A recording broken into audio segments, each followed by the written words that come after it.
When the bombs dropped on October 23, 2077, the remnants of pre-war America's government fled to the congressional bunker in Appalachia to wait out the nuclear fallout. But upon arriving, they discovered that the bunker was already occupied by a group called the Enclave. The Enclave was a pre-war cabal comprised of some American politicians, some titans of industry, some scientists and specialists. The Enclave was an oligarchy comprised of America's best and brightest, handpicked to take over America after it fell. But they positioned themselves as the legitimate continuation of America's pre-war government. Things didn't turn out so well for the Enclave inside Appalachia's congressional bunker, the events of which I explored in my video on the Enclave Civil War. But many other Enclave members secured themselves in bunkers and labs spread across America, including the President of the United States, the highest-ranking Enclave member who was safe at the presidential oil rig off the coast of San Francisco when the bombs dropped. Before the oil rig lost contact with the congressional bunker, the bunker sent over schematics for pre-war America's vertibirds and experimental suits of power armor. But then the congressional bunker disappeared. The president at the oil rig had no idea what happened to them. And so the Enclave at the oil rig hunkered down, secure in their isolated, self-contained ecosystem, and began to build a nation over the course of 100 years. We don't know exactly what went on here during that great period of time, but we do know that even though the Enclave didn't recruit from outside, there were enough people inside the oil rig that the Enclave slowly grew. Its population became a civilization. Each person had their own role. Some were scientists, some were soldiers, some were civilians, and everyone had a vote. As we learned from the congressional bunker, we know that it wasn't a true democracy. People who didn't vote the right way found themselves suffering accidents. I thought I could ignore all the blood you've shed. The Congress people, Blackwell, your fellow Enclave members. Yeah, you know how unhappy he gets when people complain. He takes it personal, like it's a loyalty thing. Maybe that just goes with being the President of the United States, or what's left of him. And so the population was encouraged to vote the right way, the American way, the Enclave way. In this way, the Enclave went through presidents and vice presidents. Their society grew, their technology improved. Using the blueprints they got from the congressional bunker, the Enclave at the oil rig was able to manufacture suits of advanced power armor for their troops, even though many of them still used suits of T-51B. Thanks to the blueprints, the Enclave was able to produce vertibirds en masse. During this time, we don't know exactly how isolated the Enclave chose to be. We know that as the heirs of America's pre-war government and of many of America's companies and conglomerates, they had access to America's networking infrastructure, allowing them to communicate, for example, with Poseidon energy installations across the nation. This is Enclave Maincom. But you should know that. Who are you? I've got you at Poseidon Oil, reactor number 5. Well, why don't you just sit tight and I'll order up a little celebration for you, including fireworks. They had access to Vault-Tec's vaults, where presumably they continued many of Vault-Tec's experiments. If not all of them, then certainly some of them. The vaults were set up to test humanity. They each had a unique set of circumstances designed to test the occupants. And even had the ability to send out the all-clear signal to open up some vaults. But for 159 years, they sat on this power. They used some of this time to look up pre-war records, and in the year 2171, they came across an entry about a pre-war military base called Mariposa, where scientists were experimenting with a virus that had great military potential. They took note of that, put a pin in it, saved it for later, but continued to maintain their isolationism until isolationism started to become untenable. They were running out of chemicals that they needed to continue many of their experiments. Their oil rig was becoming crowded. What they needed was space. What they needed were greater resources. And so they began to turn their eyes upon the mainland. Wouldn't it be nice if the Enclave could return to the continental United States and reclaim what was rightfully theirs? The problem is that the mainland was already occupied by a variety of societies, people and creatures and mutants that the Enclave didn't know very much about. It was time to leave the oil rig to see what sort of opposition lay before them. Perhaps they could get some of the chemicals they needed from that military base they discovered all those years ago. Perhaps the military base held even greater secrets. And so, in the year 2236, 75 years after the events of Fallout 1, the Enclave arrived at the doors to the Mariposa military base. They found it a ruin, in complete disarray. Things had obviously gone on here after the bombs dropped, but they still held out hope that they could find a sample of this virus that the military was working on in the bowels of the military base. But the Enclave didn't want to expose themselves to this F.E.V. After all, their entire population was perfect, pristine, having never been exposed to above-ground radiation, having never been exposed to the aerosolized F.E.V. that permeated the globe. They weren't about to go and get themselves exposed to F.E.V. now, and so they began to round up slaves from nearby societies, including from the town of Redding, a mining town filled with experienced miners. One of the miners they kidnapped and enslaved was a self-styled magician named Melchior, and bringing the slaves back to the Mariposa military base, they forced them to excavate the ruins. They discovered vats of the forced evolutionary virus, but it had changed. Reading through the wealth of material they found here, they discovered that someone calling himself the Master had tinkered with the F.E.V. here, had adapted it. This Master was long gone, but the F.E.V. he left behind still had a lot of potential. They saw that F.E.V. could potentially help them reclaim the mainland, but they needed a pure sample of it first. They staffed the Mariposa military base with a contingent of Enclave soldiers who oversaw the excavation. Since the F.E.V. that was being excavated here was similar to the trace amounts of F.E.V. that the Enclave had detected in the air, the water, and all biological samples they had taken from the mainland, the top brass told the soldiers working here that the slaves were likely going to be resistant to the effects of the F.E.V. they were excavating. And initially, this was true. Excavations were on schedule, but the soldiers in charge of this excavation began to notice some changes in the miners. They were becoming stronger. Their skin color was changing, but it appeared to be happening slowly. They still figured they had all the time they needed to get their perfect sample of F.E.V. Soon they were successful. Scientists from the oil rig arrived at the military base and retrieved a perfect sample of F.E.V. This gave the Enclave soldiers at the military base hope that they'd at last be able to go back home. But one day, as Sergeant Brax was waiting for another excavation of F.E.V. to emerge up a mine shaft, when the doors to the freight elevator opened, out poured a horde of super mutants. It was the slaves and the kidnapped miners from Redding. They had been exposed to so much F.E.V. while digging it up that they transformed into super mutants. Sergeant Brox at Checkpoint 3 radioed ahead for help, but he was cut down. His message got to the floor above, and so the soldiers there shut down the freight elevator. But it wasn't enough.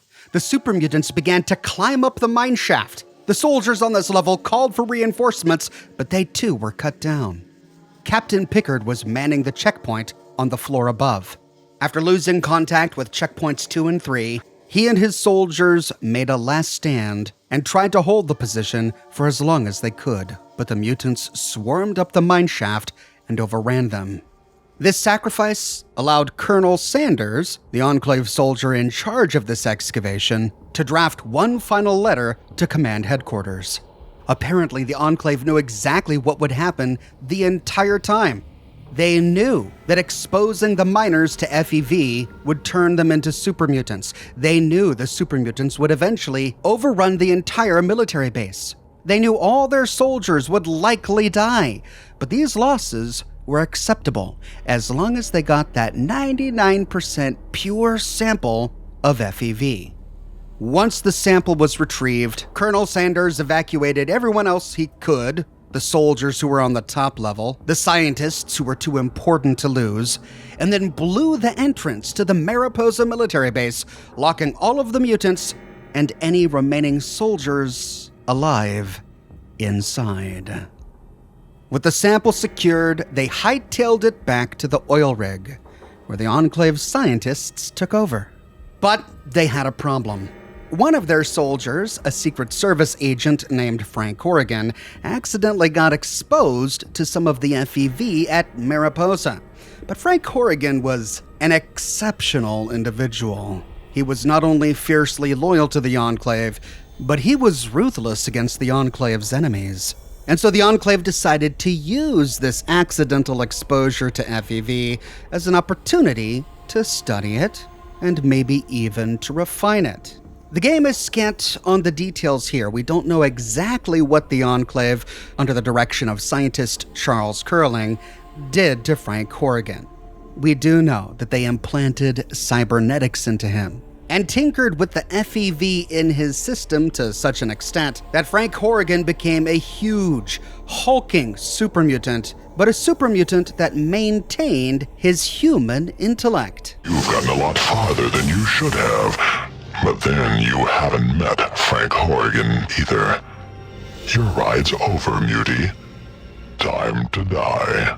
But most importantly, he maintained his ferocious loyalty to the Enclave. And so the Enclave rewarded him by crafting a unique suit of power armor for him and turning him into a special agent. But Horrigan was a unique example. They did bespoke things to him. It's not like they could jot down the Frank Horrigan recipe and put him on a super mutant assembly line. They still struggled with all of the same issues that the Master and later the Institute struggled with, getting F.E.V. to work, turning humans into super mutants. And so, they pivoted. Of all of the mutated freaks in the wasteland, possibly the most dangerous, the most ferocious, was the Deathclaw. What if they could use F.E.V. to turn Deathclaws into loyal super soldiers that could obey orders? This was the idea of Enclave scientist Dr. Schreiber, and so the Enclave purloined Deathclaws from the wasteland and infected them with a version of F.E.V. that Dr. Charles Curling had been working on. Aside from Frank Horrigan, they hadn't had much luck getting F.E.V. to work on human DNA. But with Deathclaws, it was a completely different story. From all appearances, it worked really well. The Deathclaws became much more intelligent, but they maintained all of their bestial monstrosity. They remained fierce warriors. They appeared to follow instructions, obey orders. They were compliant to the Enclave's wishes. But what the Enclave didn't know at this time is that the Deathclaws had become so intelligent that they became aware of their enslavement, and they began to desire freedom. We learned this after discovering the intelligent Deathclaws Gruthar, Zarn, and Goris.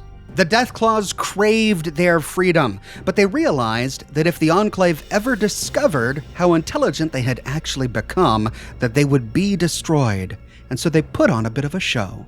They pretended to be compliant with the Enclave, waiting for their opportunity to escape.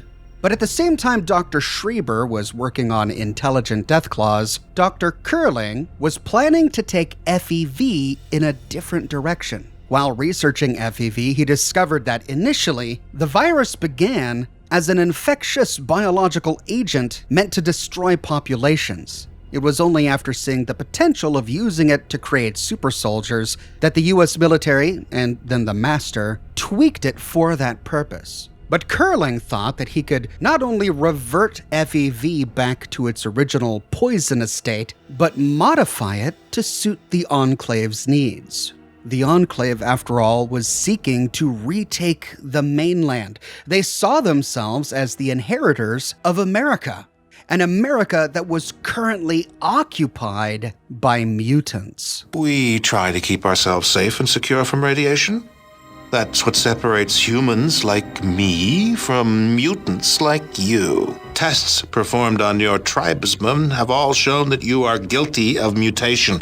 Your tribe's DNA has changed since your ancestor left the vault. Unavoidable. All that background radiation you've been exposed to. They believed that the people above ground had mutated so much due to radiation and their exposure to trace amounts of F.E.V in the atmosphere that they could no longer be considered human, something that fascinated them from a scientific perspective, but also horrified them. Seeing themselves as the only remaining true humans left on the planet, they decided that they needed to wipe out all mutant life on the surface. The only way for true humans and democracy to be safe is to cleanse the mutants from the globe. We humans will take back that which is rightfully ours. And Curling thought that he could tweak F.E.V to do just that. But tweaking a virus to wipe out all life on Earth takes time, and the Enclave was still running out of all of the chemicals they needed to continue their experiments. And so they began to trade laser weapons with the mobsters of New Reno in exchange for the chemicals that they needed. Of course, they kept all of their plasma weaponry for themselves, but the less potent laser weaponry? Well, as far as they were concerned, if the mutants on the surface killed themselves with lasers, they were just making things easier for the Enclave. We've run short of certain critical chemicals. We can get them from the drug labs of New Reno. If the mutant mobsters use our guns to kill each other, it just saves us the trouble. These constant flights to New Reno and back took quite a toll on their vertibird fleet. The vertibirds were constantly breaking down and running out of fuel. They needed a way station, a pit stop, somewhere along the way if they were going to maintain this. Thankfully, they had access to all of Poseidon Energy's pre-war records, and they discovered that there was a Poseidon Energy oil refinery close by, on the coast just north of San Francisco, about 175 miles away from the oil rig. They took control of this facility, renamed it Navarro, and turned it into a military camp where they could refill their vertibirds and perform any necessary maintenance and repairs. Navarro is an isolated base. Our vertibirds have a limited range. They refuel there. The soldiers stationed at Navarro were kept in line by Sergeant Arch Dornan, who, even by Enclave standards, was a big jerk. Oh, lovely. They've sent me a moron. Listen closely. You will stand guard at the hangar. This is your duty post. You will go there now and stay on guard until told otherwise. Now move it, soldier! What am I guarding there, Sergeant? You moron! You are not to question my orders. When I say jump, you jump. When I say fight, you fight. When I tell you to die for your country, then you will certainly die. Have I made myself clear? Yes, Sergeant! It took nearly 5 years, but at last, Dr. Curling achieved success. He and his chemical corps had refined F.E.V into a virus that he thought would kill all humanoids that it came in contact with, unless they were inoculated. Their plan was to release this modified F.E.V, Curling 13, into the atmosphere and let the jet stream spread it across the globe. Any humanoid that isn't inoculated against its effects before its release will die. We can release it right here, and the jet stream will carry it worldwide. It'll have plenty of time to cleanse every nook and cranny of the globe.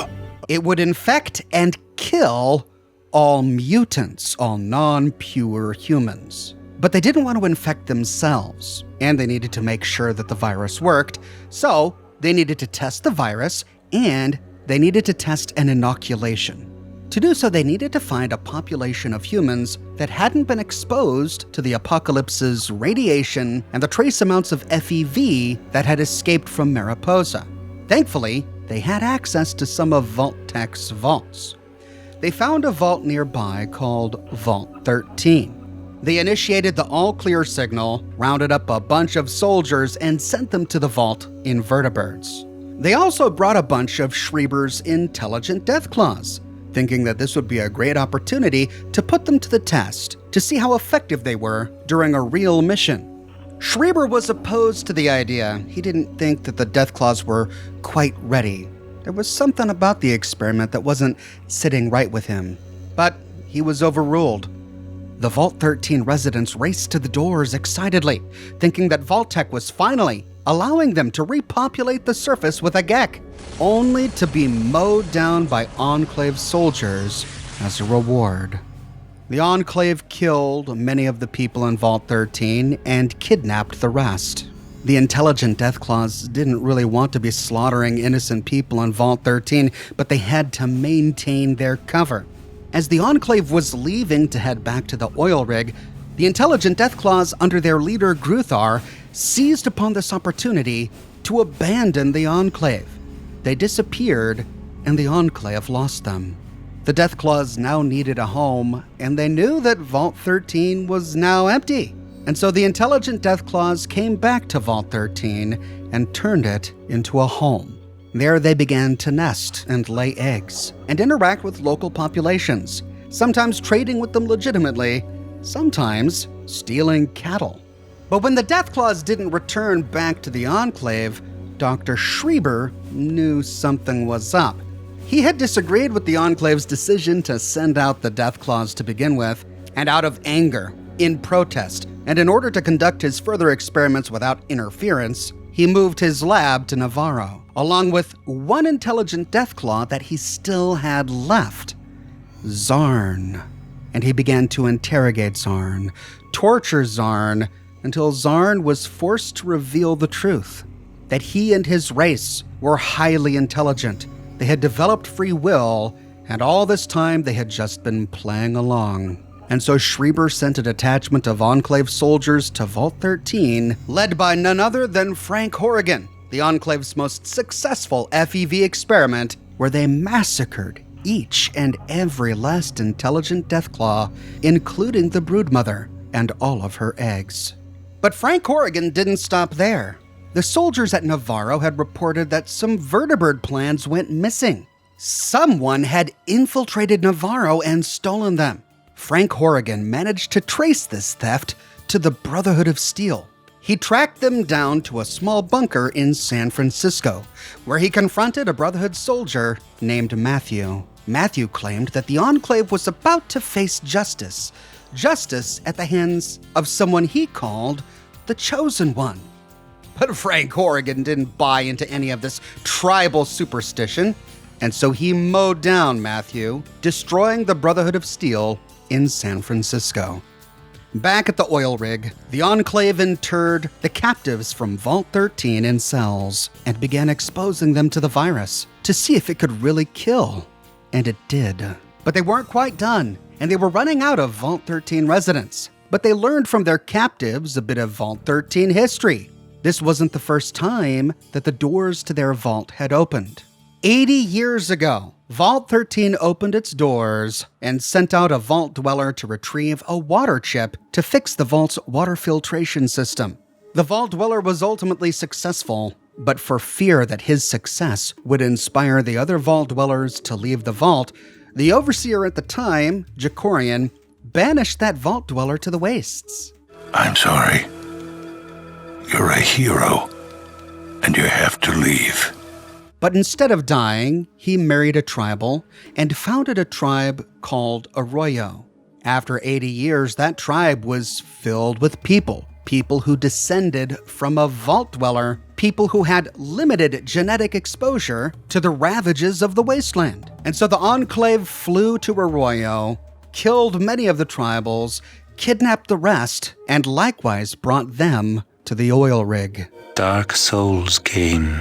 They took everyone. A rush of wind came. On it were great dragonflies that spat flame.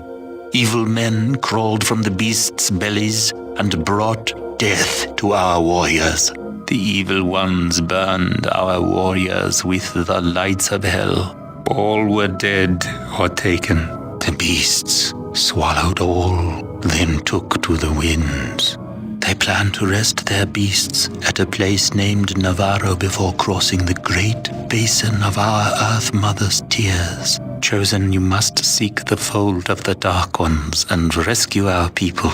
the Enclave now had plenty of prime normals and nearly prime normals upon whom they could test the F.E.V. curling 13 toxin that they planned to release around the globe and the antidote that they planned to inoculate their members with.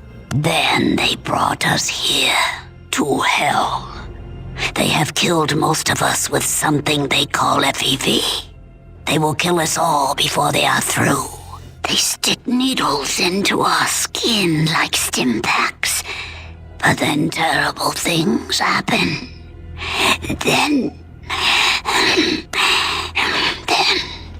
the skin bubbles like maggots beneath it. Boils grow and burst.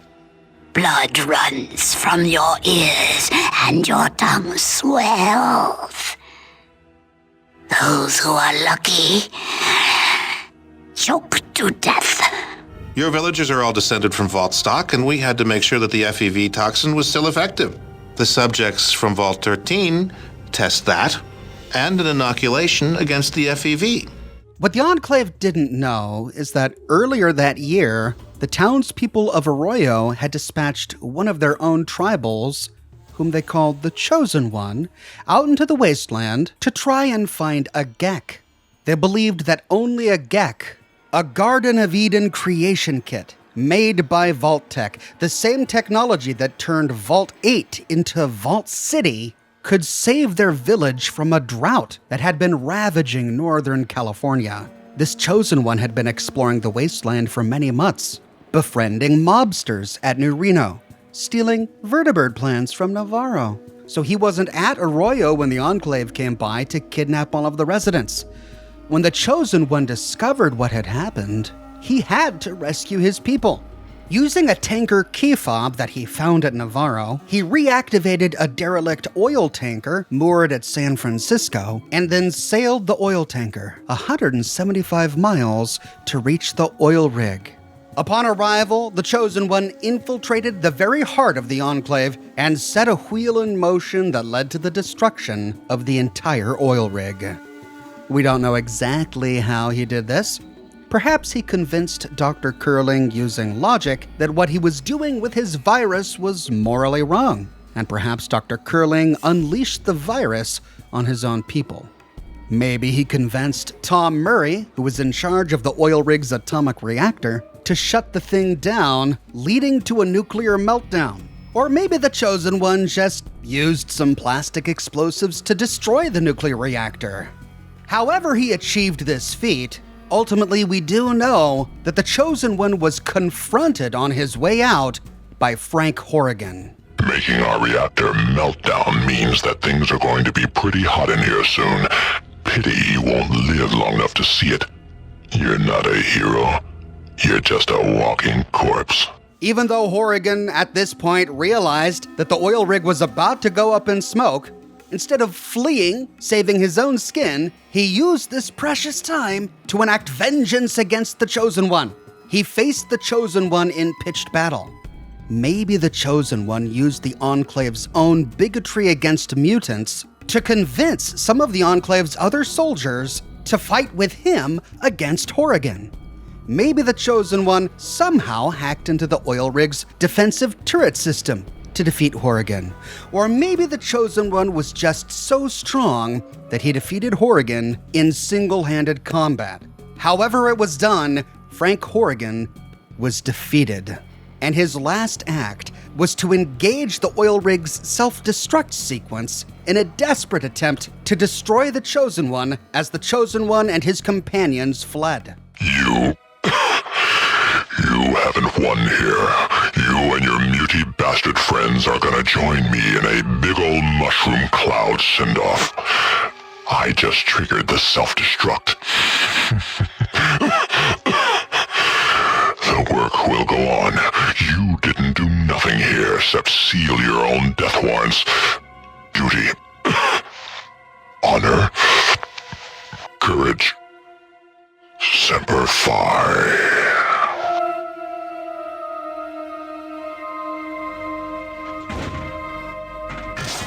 But he was unsuccessful. As the Chosen One sailed off into the distance, the oil rig erupted in flame. sending smoke and ash and trace amounts of F.E.V into the atmosphere. The Enclave was destroyed. President Dick Richardson and Vice President Byrd were dead. But Navarro was left alone. The soldiers at Navarro saw the explosion happen 170 miles away, and they were horrified. With their leadership destroyed, they didn't quite know what to do. Eventually, the survivors at Navarro got a message from somebody on the East Coast claiming to be a friend. This voice convinced one of the scientists at Navarro, Autumn, to migrate east to the capital wasteland. And so Autumn left Navarro with the vertibird plans, because they had more than one copy, with the advanced power armor plans, and with the majority of the Enclave's remaining forces, and headed towards the ruins of Washington, D.C. But not everyone left with Autumn. There were some people who stayed behind. People who were disenfranchised with the Enclave. People who had developed local ties and didn't want to abandon them. But this ended up being suicide. For there was another power in California, a power that, now that the Enclave was gone, was the most organized and strongest force on the West Coast. The New California Republic, with roots going all the way back to the events of Fallout 1 in 2161, starting as a town called Shady Sands. By now it was an actual nation with its own military and an eye for expansion. Seeing the threat that the Enclave had recently presented, and now seeing them in a moment of weakness, the NCR seized on the opportunity. 5 years after the destruction of the oil rig, and after most of the Enclave forces left to head east, the NCR besieged Navarro and utterly destroyed it. After the Enclave's command structure fell apart, it was only a matter of time before Navarro was overrun by NCR forces. Anyone who didn't get out was killed by the NCR. Even some of the ones who escaped were eventually hunted down by the Brotherhood of Steel. They killed most of the remaining Enclave scientists and soldiers living there, but they didn't kill everyone. Some Enclave personnel and surviving citizens managed to escape the wrath of the NCR. Some went out into the wasteland, others integrated quietly into NCR society. Still others moved towards the Mojave wasteland to get as far away from the NCR as possible. Among these survivors was the Devil Brigade.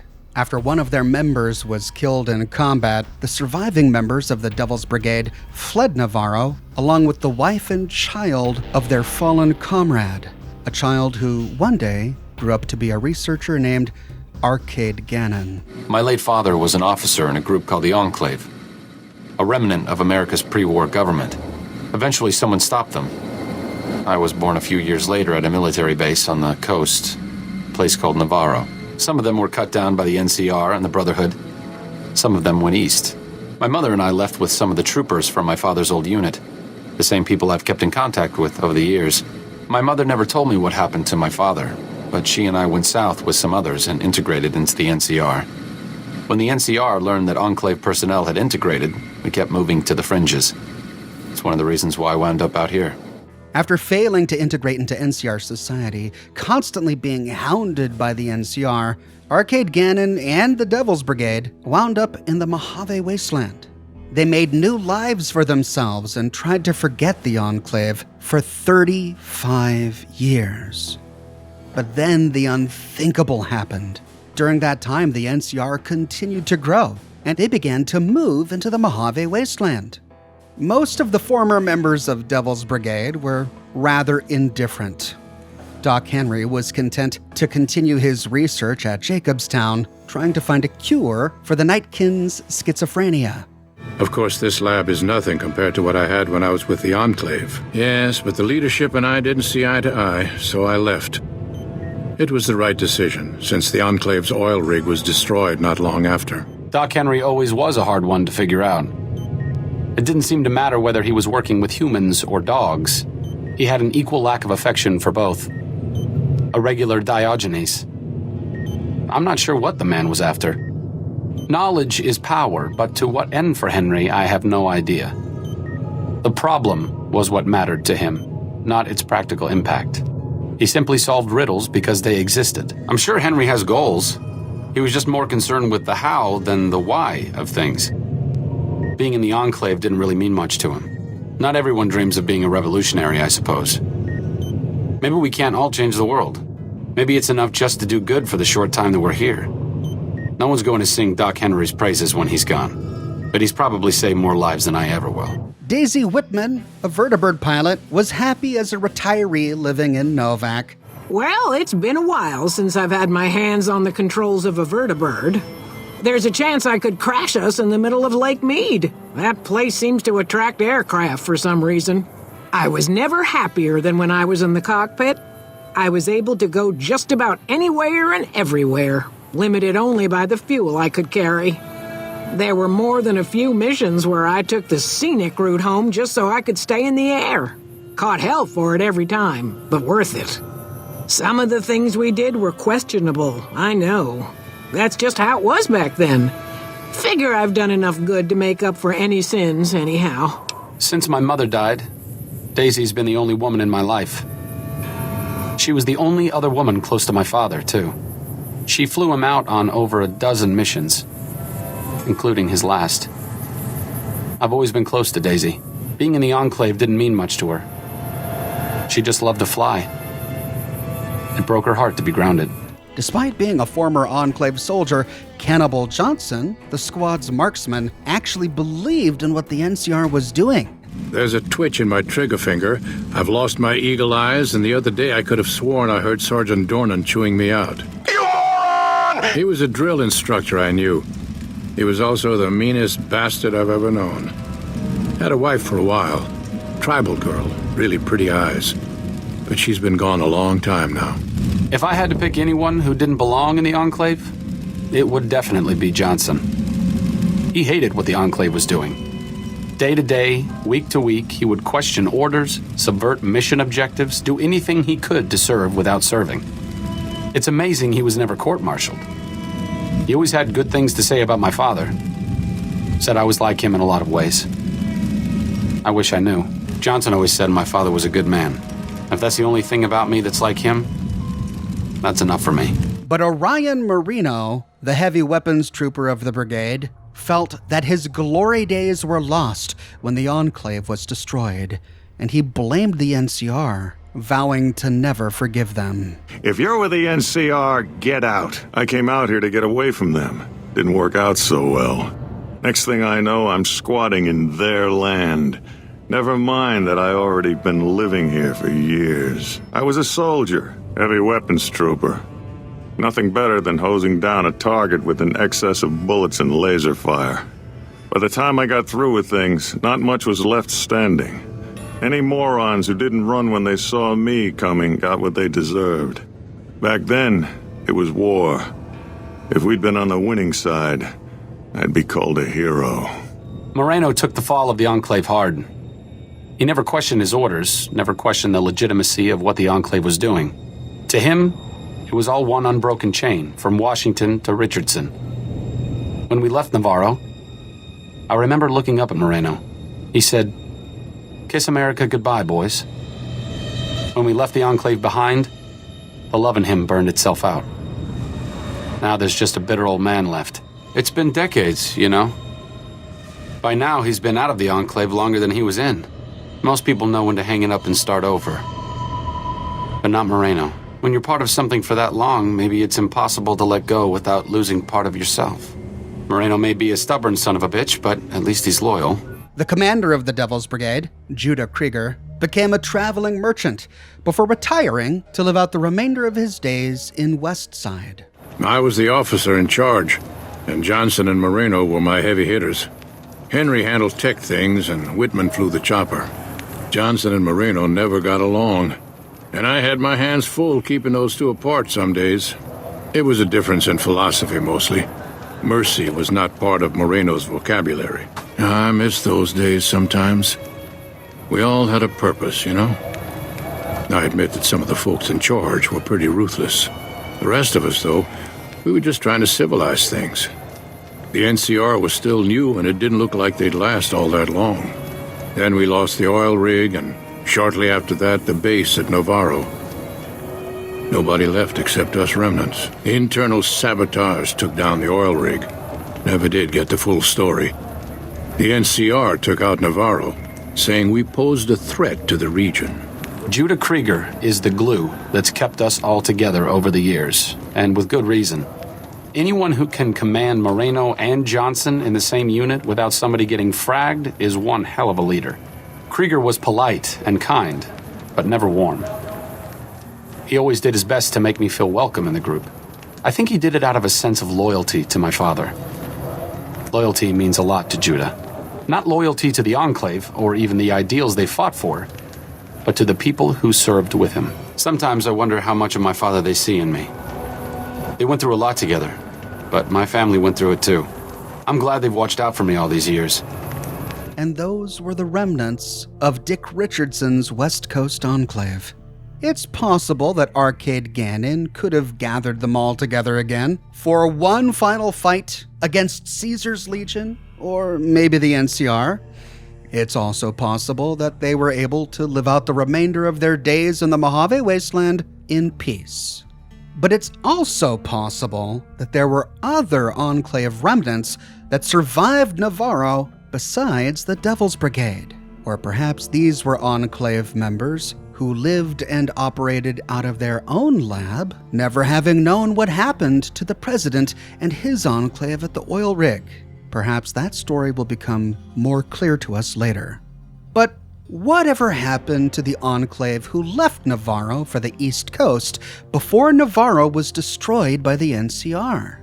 The remnants on the West Coast know that their brethren must have landed safely in the capital wasteland because many years after their migration, the East Coast Enclave sent an I-bot to the West Coast after a short pit stop at a Chicago Enclave outpost, and rumor has it that it nearly made it.